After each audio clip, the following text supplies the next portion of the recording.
E a gente percebe que a mensagem, a teologia, eu gosto de dizer, e eu acho que eu já falei sobre isso aqui ano passado, a gente tenta diluir um pouco do evangelho para que ele se torne mais palatável para as pessoas. Mas essa não é a nossa missão.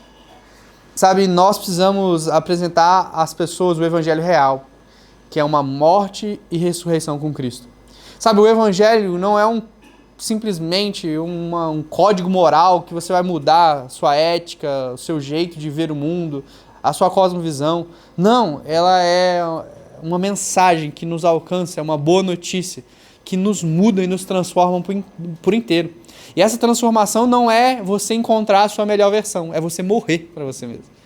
Sabe, e assim, quando nós olhamos para o evangelho e não entendemos ele dessa maneira profunda, o evangelho se torna pra gente apenas a entrada da fé. Tem gente que, a gente às vezes, por exemplo, igual eu tô há tantos anos na igreja, que às vezes a gente acha que o evangelho foi só a porta de entrada, tipo, essa é a primeira mensagem que eu preciso aprender. Pastor, assim, tem um amigo meu que tá começando a visitar o culto, tá indo na igreja, eu vou ler João com ele, vou indicar um livro sobre o evangelho. E às vezes essa pessoa leu João, leu o evangelho, entendeu a notícia, entendeu a mensagem e falou, agora eu estou pronto para águas mais profundas. E às vezes a gente vive uma vida cristã achando que a mensagem do evangelho foi a porta de entrada, agora você está pronto, né? A gente quer saber mais sobre escatologia, mais sobre as profundidades das revelações da palavra, mas a gente não entende que o evangelho, a Bíblia, ela apresenta para nós uma realidade diferente disso. Essa mensagem carrega algo poderoso para toda a nossa realidade de vida, toda a nossa existência.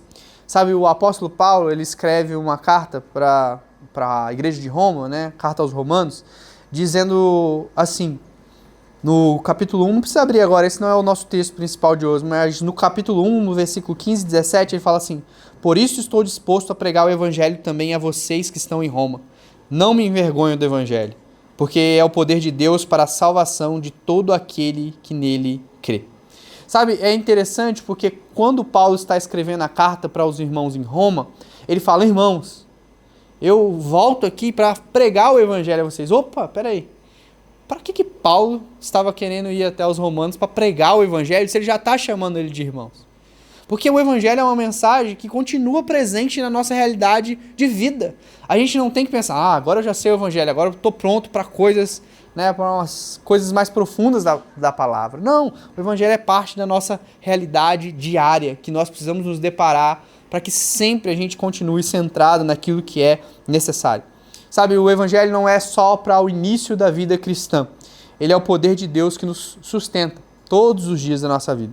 Sabe, e não existe mensagem mais profunda, mais necessária para o nosso tempo, do que de que pregar o evangelho para os próprios evangélicos.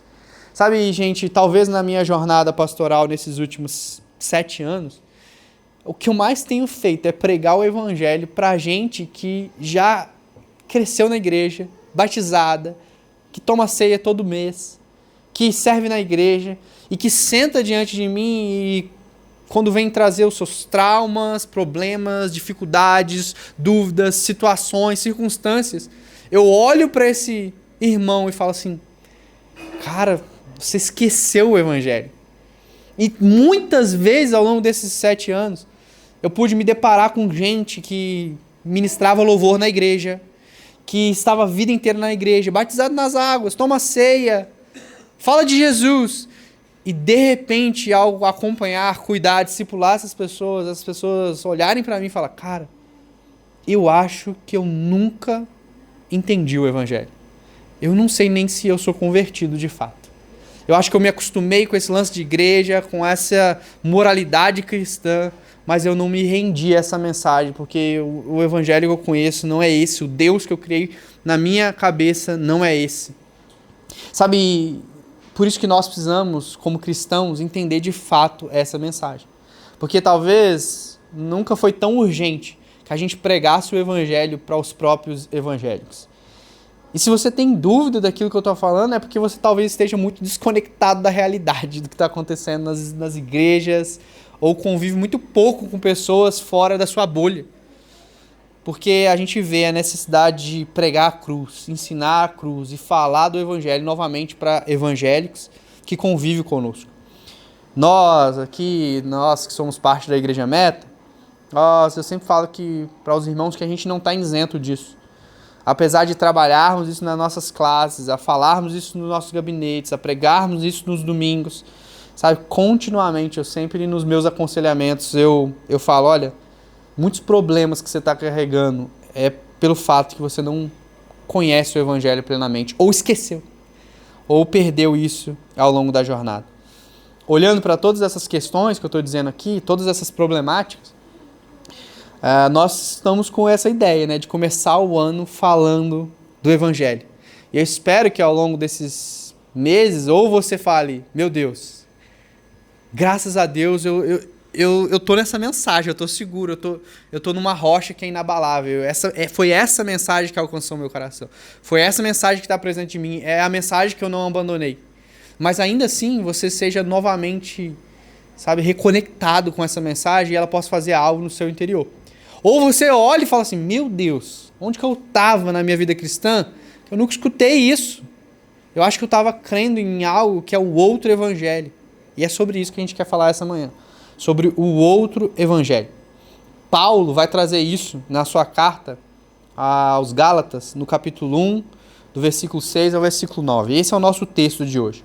Antes da gente entrar ao longo dessas próximas semanas no o que é o evangelho e na mensagem que o evangelho carrega, e na mensagem de Cristo, eu quero primeiro trazer esse panorama do que é o outro evangelho, ou do que não é o evangelho, antes da gente entender aquilo que é.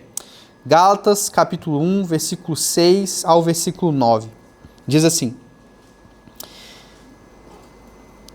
Admiro-me de que vocês estejam abandonando tão rapidamente aquele que os chamou pela graça de Cristo, para seguirem outro evangelho, que na realidade não é o evangelho. O que ocorre é que algumas pessoas os estão perturbando, querendo perverter o evangelho de Cristo. Mas ainda que nós ou um anjo do céu pregue um evangelho diferente daquele que lhes pregamos, que seja amaldiçoado. Como já dissemos, agora repito, se alguém lhes anunciar um evangelho diferente daquele que já receberam, que seja anátema ou amaldiçoado. Até aqui. Irmãos, Paulo, ele está escrevendo essa carta aos irmãos da Galácia e é um tom urgente, ele está escrevendo em tom alarmante. Ao contrário daquilo que às vezes a gente até vê nas outras cartas, ele cumprimentando a igreja, ele dando algumas saudações, essa carta ele já começa acelerado, ele já começa em tom alarmante. Porque o que está acontecendo aqui é que Paulo começa a perceber que aqueles irmãos que haviam se convertido e participavam daquela comunidade, eles estavam sendo enganados e eles estavam agora recebendo ou se permitindo levar por algo que ele chamou aqui de outro evangelho, que não é evangelho, como o texto mesmo que nós lemos diz. Sabe, após a partida de Paulo, após ele ir lá pregar para esses irmãos, gerar aquela comunidade, e depois que ele sai de lá, mestres judaizantes, eles passaram a influenciar os cristãos daquela região. E o que está acontecendo aqui é que aqueles cristãos gentios, eles que haviam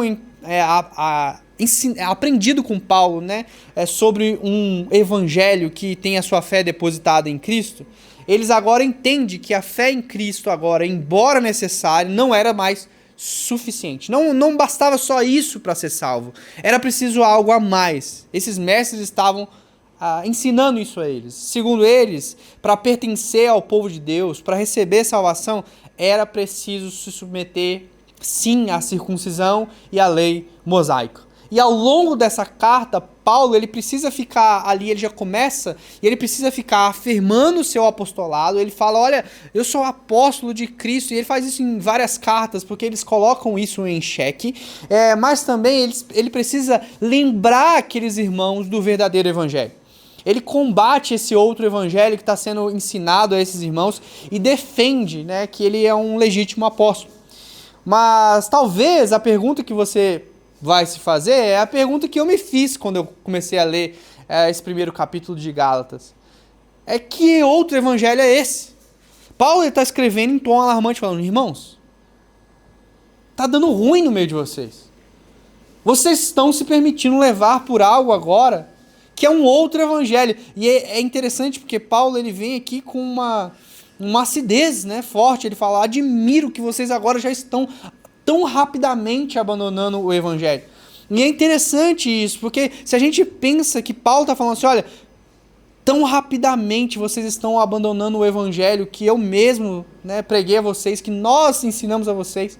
Imagine nós que às vezes crescemos na igreja ou estamos há muitos anos convertidos. Imagine nós que ouvimos não da boca do próprio apóstolo Paulo. Sabe, e ele está agora trazendo esse alerta. E a pergunta que a gente faz é, que outro evangelho é esse? Se esses irmãos da Galácia estão sofrendo com isso, será que hoje nós, 2026, também não podemos estar sofrendo? Te garanto que sim.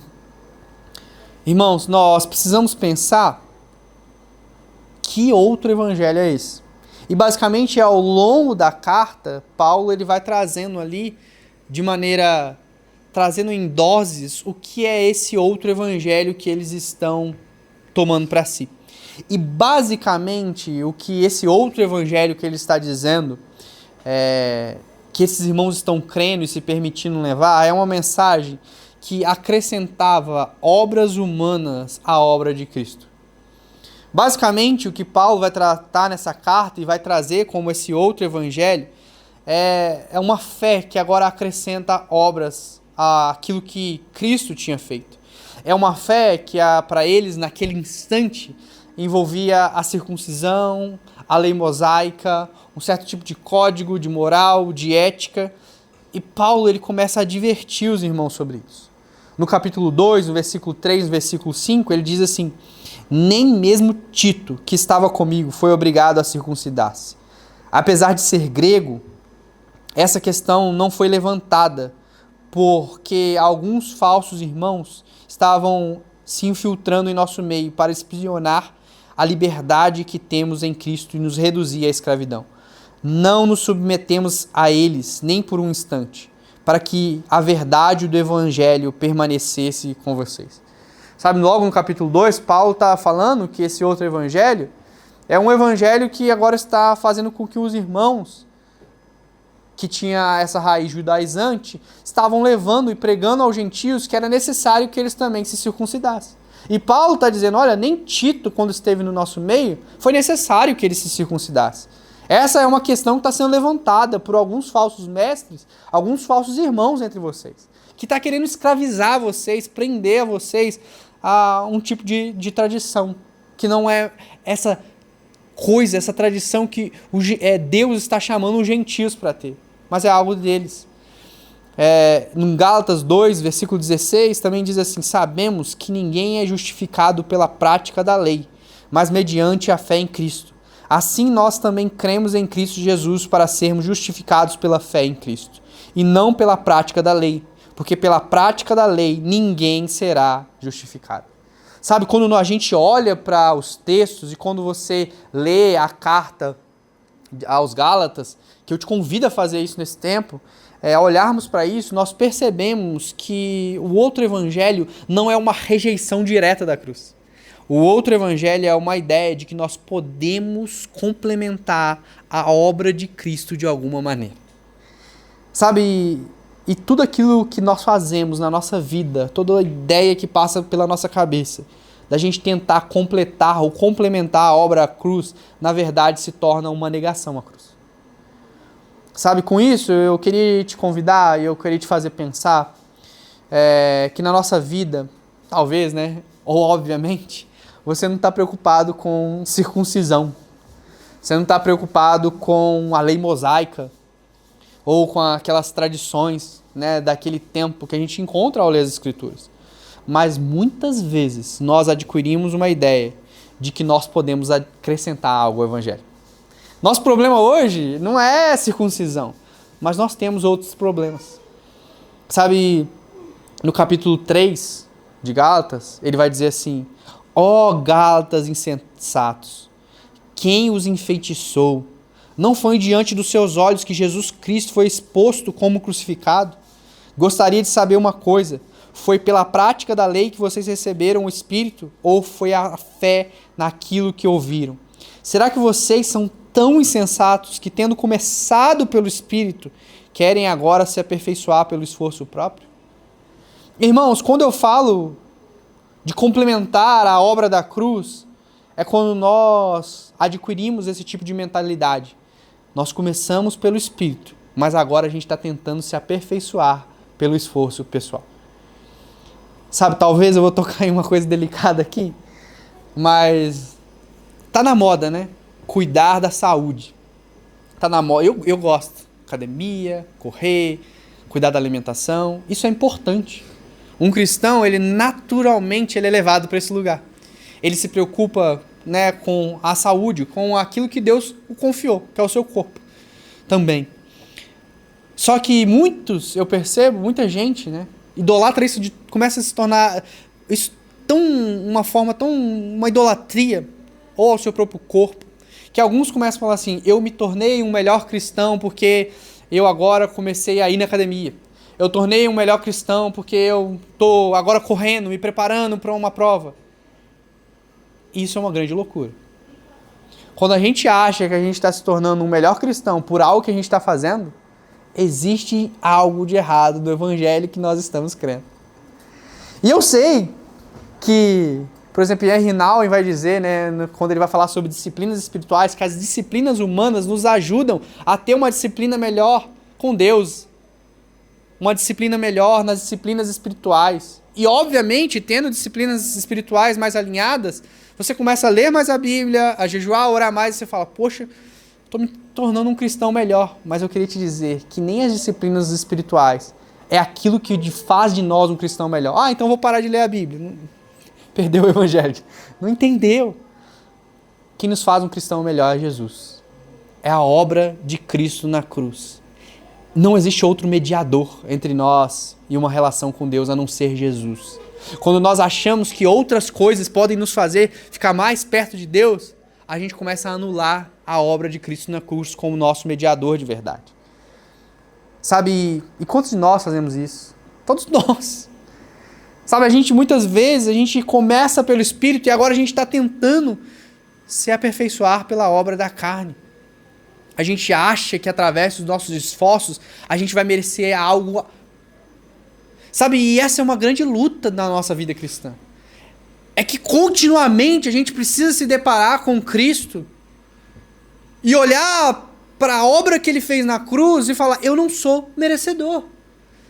No começo da jornada cristã, muitas vezes é muito fácil para nós. A gente olha para a nossa condição, olha para Jesus, olha para aquilo que Deus está fazendo na nossa vida e fala assim: meu Deus, cara, que Deus bom, que Deus gracioso, que Deus misericordioso. E aí vai passando e a gente vai mudando. Glória a Deus, a gente vai sendo transformado, as nossas ideias vão mudando. E a gente vai se tornando pessoas melhores de fato. A gente vai aprendendo. Eu falo, né, que um cristão ele vai sendo moldado em todas as áreas da sua vida. Talvez aquela pessoa que chega na igreja tendo uma grande dificuldade, pecando em áreas, ele vai mudando, ele vai sendo transformado. Aquilo que era um problema na sua vida antes, agora se torna uma realidade diferente. Daqui a pouco você olha para esse irmão, agora esse irmão, eu lembro, confessando para você, vulnerável, sempre faço isso nas minhas mensagens, eu lembro que quando eu comecei a participar da igreja e me converti, eu falava muito palavrão. E eu falava assim: cara, eu amo Jesus, mas assim, palavrão eu acho que eu não vou conseguir parar. E Deus foi me transformando. E hoje, quando eu escuto, às vezes eu estou conversando e às vezes eu escuto um cristão falando algo, chego a dar parece que é um impacto no meu interior, assim. Porque Deus ele vai nos transformando na jornada. A pessoa que estava com problemas na sua moral, na sua sexualidade, isso vai ficando para trás. De repente esse irmão, essa irmã se casa, começa a ter filhos, forma uma família. E aí a gente vai falando assim: caraca, mano, eu já sou diferente. Eu não sou mais aquilo de antes. E a gente vai achando que com o tempo a gente começa a se tornar um pouco merecedor da obra da cruz. Não. A gente nunca vai ser merecedor. E nada que a gente pode fazer nos faz merecer um pouquinho daquilo que Cristo fez na cruz. Nós estávamos mortos nos nossos delitos e pecados. E somente aquilo que Jesus fez naquela cruz pode nos reconectar com Deus e nos trazer salvação. Sabe, Paulo está dizendo que o problema não foi a maneira que eles começaram, mas foi a maneira como eles decidiram continuar. Eles começaram no Espírito, mas agora eles querem viver pela performance. E, irmão, se tem uma coisa que me incomoda na nossa vida cristã, é a performance. É a necessidade de, como cristão, eu ter que mostrar que sempre está tudo bem. Isso é uma grande mentira. É a realidade que muitas vezes a gente está com a vida tão longe de Cristo, mas a gente chega num ambiente de culto, e eu não falo nem isso às vezes de forma intencional, mas a gente está tipo, eu quero só adorar, quero escutar uma mensagem, quero consumir algo, e como eu amo Jesus, e aí amanhã já esse amor se tornou inexistente já, e domingo que vem você lembra. A gente precisa ser honesto e lembrar que nós começamos pelo Espírito, com a obra do Espírito na nossa vida, e nós não carecemos de viver por algum tipo de performance. Sabe, quando nós olhamos para Jesus e para a obra de Jesus na cruz, sabe, nós não precisamos sentir nenhuma necessidade de tentar acrescentar algo a essa obra. Sabe, e muitas vezes a gente tem esse sentimento. Mais esforço, mais mérito, mais desempenho. Mas ainda que não seja em palavras, quando nós estamos nutrindo isso no nosso coração, nós estamos dizendo que Cristo não é suficiente. Sabe, nós precisamos crer na suficiência de Cristo. Talvez você afirme com a sua boca, tipo, não, Cristo é suficiente. A gente cantou algo parecido ainda há pouco. Não há outro. Nós olhamos e nós falamos, Cristo, Jesus, tu é suficiente. Quantas vezes a gente fala, tua presença me basta. Tu és tudo que eu desejo. Mas deixa eu te perguntar e quero te fazer você refletir de fato nisso. Será que você tem vivido dessa forma?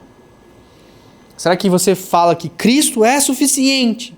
Mas será que a gente vive dessa maneira os nossos dias? Porque sempre que a nossa paz ela depende de algum tipo de desempenho, nós não estamos vivendo o Evangelho. Sabe, nós estamos vivendo aquilo que Paulo chama de o outro Evangelho. Sabe, o Evangelho de Jesus declara, está consumado. O outro Evangelho declara, ou sussurra, ainda falta algo. Sabe, para muitos de nós, e eu já até quero caminhar para o final aqui, para muitos de nós, e eu vejo muito isso presente no nosso tempo, o Evangelho ele só está presente na vida de alguém quando certos padrões esperados estão visíveis. Sabe, quando padrões morais, quando padrões financeiros, quando padrões estéticos, quando padrões ideológicos, quando os padrões, tipo, estão todos alinhados e são visíveis àquilo que eu entendo que precisa ser um padrão. Mas eu quero te dizer que moralidade, dinheiro, ideologias não faz de ninguém um cristão de verdade. Irmãos, uma pessoa ela pode parecer estar vivendo o Evangelho, mas na verdade ela vive algo que é o outro Evangelho.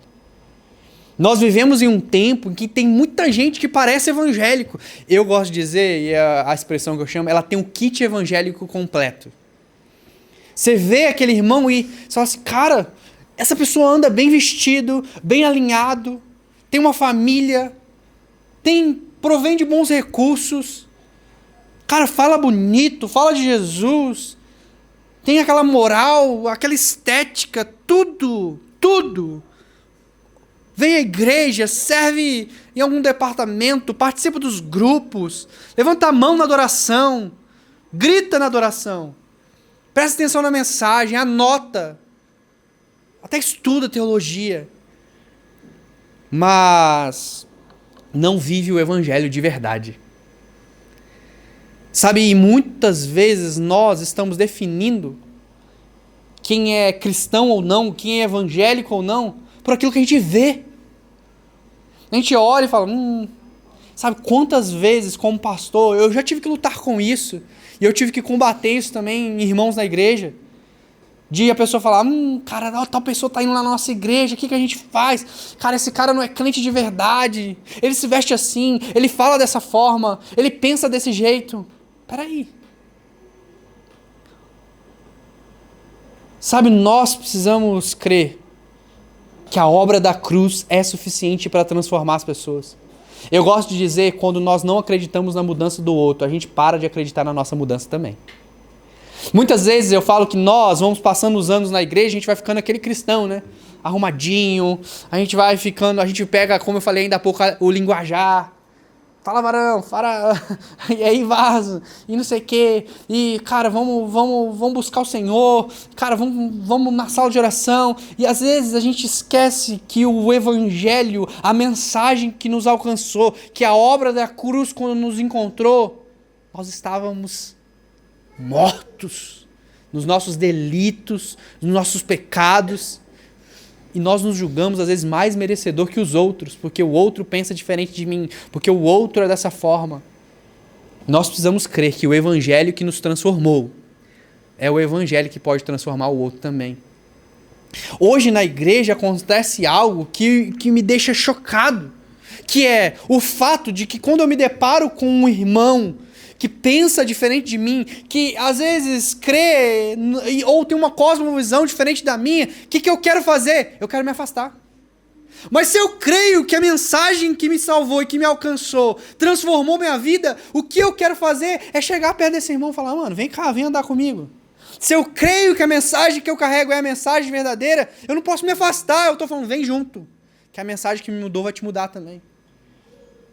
Muitas vezes, como cristãos, nós estamos na igreja, e eu tenho pensado nisso ultimamente, é que a igreja tem medo do pecado.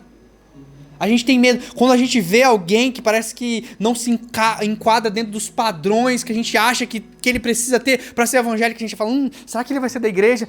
Será que esse cara vai querer andar comigo? Em nome de Jesus, que ele venha para a igreja. Em nome de Jesus, que ele queira andar com você. E que você seja testemunha viva da mensagem que te alcançou, para que essa mensagem alcance essa pessoa também. O evangelho, ele é escandaloso. Eu estava falando isso esses dias, conversando, que nós queremos dizer quem o evangelho pode alcançar ou não, quem pode ter a vida transformada ou não, quem pode ser salvo ou não. Mas a verdade é que quando chegarmos na eternidade, muita gente que a gente olha e fala, esse aí não dá, esse aí ninguém escolheria.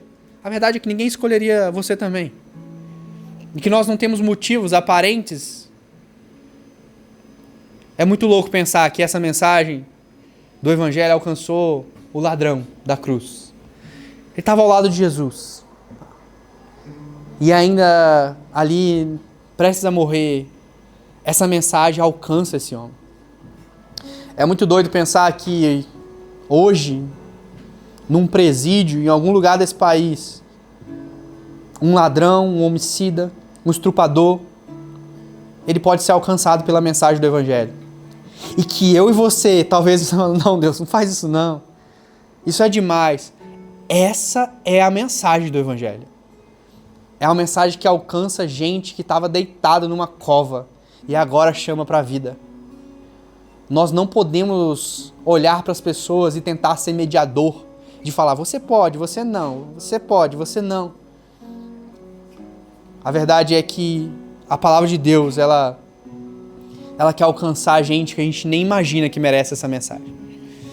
E talvez, se a gente fazer uma roda de conversa aqui, começar a compartilhar, a gente vai perceber que nenhum de nós éramos merecedores. Alguns vão parecer, esse aí não merecia mesmo. Mas essa é a mensagem do evangelho. Sabe, as pessoas querem viver um evangelho atual que é o outro evangelho. O evangelho que tem linguagem cristã, aparência religiosa, mas não depende da cruz. E o evangelho que não depende da cruz, vou fazer uma brincadeira com você, ele não é o evangelho, ele é sabor evangelho. Irmãos, essa é a verdade.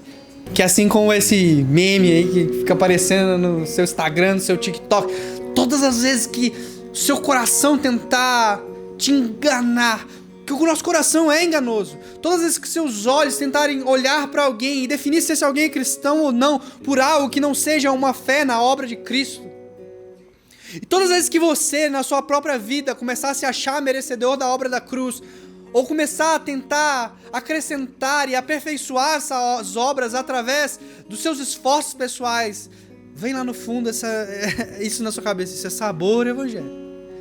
Esse é o outro evangelho que Paulo está falando aos Gálatas. Agora, se existe o outro evangelho, se existe o falso, é porque também existe o verdadeiro. E é isso que a gente vai fazer nas próximas semanas. Ir nas Escrituras e procurar o que é o verdadeiro evangelho. Sabe que nós, depois dessa estação da mensagem, permitamos que o Senhor, Ele cresça e expanda o evangelho no nosso interior, mas também na nossa mente, que a gente tenha capacidade de falar, apresentar e argumentar o verdadeiro evangelho de Cristo. Não só para o não cristão, mas principalmente para aqueles que consideram evangélicos, mas ainda não foram alcançados de fato por essa mensagem. Amém?